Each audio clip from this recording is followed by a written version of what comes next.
The biggest mistake owners make every day. Somewhere in your house, right now, your dog is watching you leave a room, and what happens in the next 3 seconds may be shaping your relationship more than anything you do all day. Most owners never notice it. It looks like nothing. A glance, a sigh, a slow walk to the door. But researchers who study canine behavior say this tiny, overlooked moment is where one of the most common and most damaging mistakes happens every single day, in millions of homes, without a single owner realizing it. It isn't yelling. It isn't forgetting a walk. It's something far more ordinary, something that looks almost like love. And by the end of this, you may never look at your dog's daily routine the same way again. Here's the strange part. The mistake we're talking about today doesn't come from neglect. It comes from care. It happens because owners are trying to do right by their dogs and end up doing the opposite. The mistake is inconsistent emotional availability, swinging between showering a dog with attention one moment and ignoring it completely the next, based on the owner's mood, schedule, or energy, rather than the dog's needs. Not cruelty, not laziness, just humans being human, with jobs, phones, and bad days. But dogs don't experience, "I'm just busy right now," the way we do. They experience patterns, and when the pattern of attention becomes unpredictable, something shifts under the surface, something behavioral scientists have been documenting for years, but that rarely makes it into the average dog training conversation. Most owners think the biggest mistakes are about training. Too many treats, not enough exercise, letting a dog on the couch. Those things matter, sure. But researchers studying attachment and stress in domestic dogs keep circling back to something different, not what owners do, but how predictably they do it. This single detail could be quietly working against months of good training, love, and effort. And it's happening every day, in the small in-between moments most people don't think twice about. The science. To understand why this matters, we need to go back to one of the most influential ideas in animal behavior science: attachment theory. Originally developed to study human infants, attachment theory explores how consistent versus inconsistent caregiving shapes a young creature's sense of safety in the world.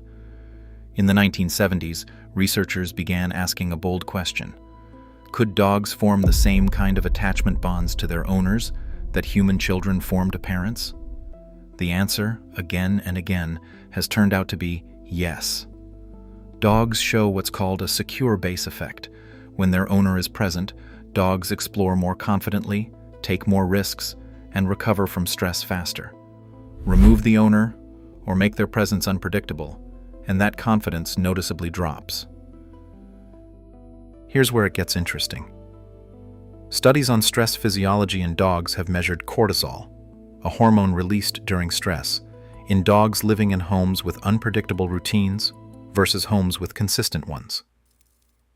Dogs in unpredictable environments tend to show elevated baseline stress, even when nothing dramatic is happening. No yelling, no punishment, just uncertainty. Dogs are also exceptional pattern detectors. Their brains evolved over tens of thousands of years of domestication specifically to read human behavior, facial expressions, tone of voice, body posture, and timing. A wolf doesn't track your schedule. A dog does, often better than you do yourself. So when a dog experiences affection that follows no reliable rhythm, intense attention during a lonely evening, then near total silence during a stressful work week, the dog isn't thinking, "My owner is busy." The dog is adjusting, moment to moment, trying to predict which version of you is about to walk through the door. But that's only part of the story. Because this isn't just about stress, it's about what the dog starts to do in response. What your dog is really communicating. When attention becomes unpredictable, many dogs don't withdraw, they escalate. This is where owners often misread what's happening entirely. The dog who paces before you leave. The dog who barks the moment you sit down to work. The dog who suddenly seems needier than before. Owners frequently interpret this as the dog being spoiled, dramatic, or manipulative. Behaviorally, it usually means the opposite.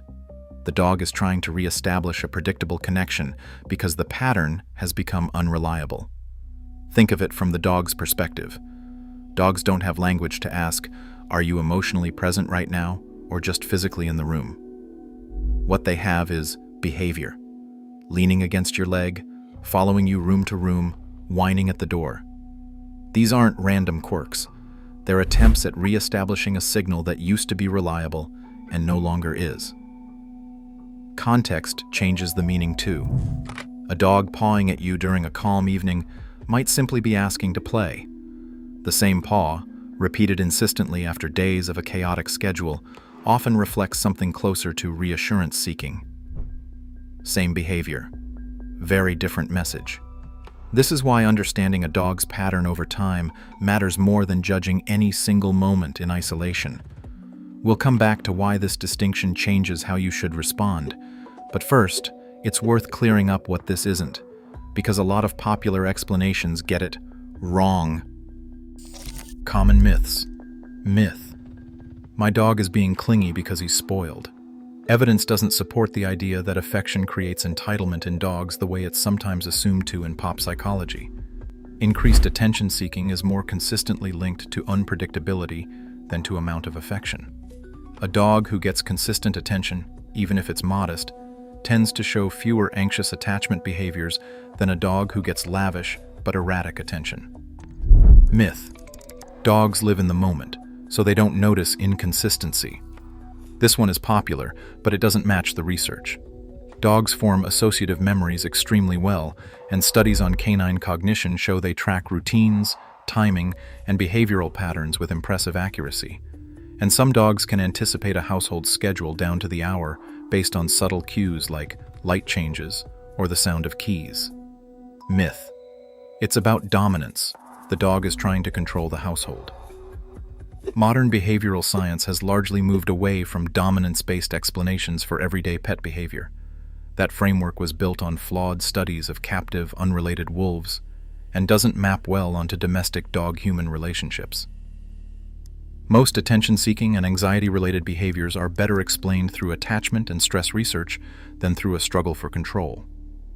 Where the science is honest about its limits, researchers don't fully agree on exactly how much inconsistency is needed to produce noticeable stress, and individual dogs vary enormously based on genetics, early development, and prior experience. This isn't a precise formula. It's a pattern researchers see often enough to take seriously. What you should do. The fix isn't more attention. It's more predictable attention, which is good news because it doesn't require quitting your job or rearranging your life. Watch for sudden shifts in clinginess, pacing before you leave, increased barking when you're distracted, or a dog who seems on edge during ordinary transitions like getting ready for work. These are often early signals, not bad behavior to correct. Avoid swinging between ignoring your dog for long stretches and then overwhelming them with attention to compensate, the guilt cuddle pattern many owners fall into after a long day. It feels caring in the moment, but from the dog's side, it reinforces unpredictability rather than resolving it. Try instead small, reliable rituals. A 2-minute greeting when you get home, a consistent bedtime routine, the same short walk before work. Dogs latch onto rhythm more than duration. Predictable departures and returns, calm, low-key exits and entrances, rather than dramatic goodbyes or ignoring the dog entirely, help reduce anticipatory stress. Attention on a schedule, not just on emotion, giving your dog a few guaranteed minutes of real engagement daily, regardless of how your day went, does more for security than occasional bursts of extra intense affection. This is not about fixing your dog. It's about giving their remarkable pattern-reading brain something stable to read. Surprising facts and real-life examples. Researchers have found that dogs raised in more predictable households tend to show faster stress recovery, meaning they calm down quicker after something startling happens, like a loud noise or a stranger at the door. Predictability, in other words, doesn't just prevent stress, it builds resilience against it. Comparative studies looking at wolves versus domestic dogs found a telling difference. Wolf pups, raised in stable pack structures with constant caregivers, don't show the same dependency on human-style routine that dogs do. Because dogs, through thousands of years of domestication, have essentially outsourced part of their emotional regulation to us. That's not a flaw. It's one of the most remarkable products of the human-dog relationship. And here's a detail that surprises most owners. Some studies on canine cognition suggest dogs can distinguish between a person's genuine emotional engagement and a distracted, checked-out presence, even when the person is sitting right next to them. A dog scrolling on their phone while petting their dog on autopilot may be physically present, but the dog may be picking up on the absence of real engagement anyway. Final takeaway. The biggest mistake most owners make isn't a single dramatic failure. It's the quiet, everyday unpredictability that comes from simply living a busy human life. And it's fixable not through more effort, but through more consistency. Your dog isn't keeping score of how much you love them. They're reading the rhythm of how reliably that love shows up. And the more predictable that rhythm becomes, the safer, calmer, and more securely attached your dog is likely to feel. The more we understand what our dogs are actually reading in us, the less mysterious their behavior becomes, and the stronger, steadier the bond we build with them.